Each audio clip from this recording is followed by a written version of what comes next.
Hi everyone, welcome back to a new blog. So आज का जो ये व्लॉग है, ये आज मैंने की हूँ मेरा जो रेफ्रिजरेटर है, फ्रिज, उसको मैंने डीप क्लीनिंग की हूँ। तो आप पूरा फर्स्ट टू एंड पूरा देखिए कि मैंने कैसे की, क्या क्या कैसे मैंने जोड़ी, एक एक रैक निकाल के की हूँ। थोड़ा मैंने वीडियो फास्ट की हूँ क्योंकि बहुत ही बड़ा वीडियो था। और मेरे पास ये किचन क्लीनर है, तो उसको मैंने पानी में मिक्स करके स्प्रे करके उससे क्लीन की हूँ। तो इससे आप गैस स्टोव, फ्रिज, जो भी आपके पास चीज़ें हैं वो इससे कर सकते हो।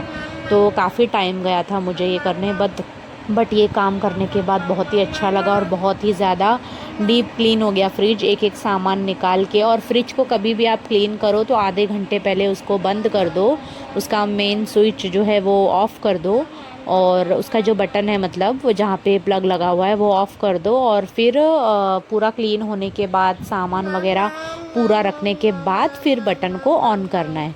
ठीक है, तो मैं आगे म्यूज़िक लगाऊंगी, आप पूरा देखिए कि मैंने कैसे क्लीन की। ओके। और वीडियो अच्छी लगे तो लाइक ज़रूर करिए और चैनल को सब्सक्राइब भी ज़रूर करिए। Okay, bye.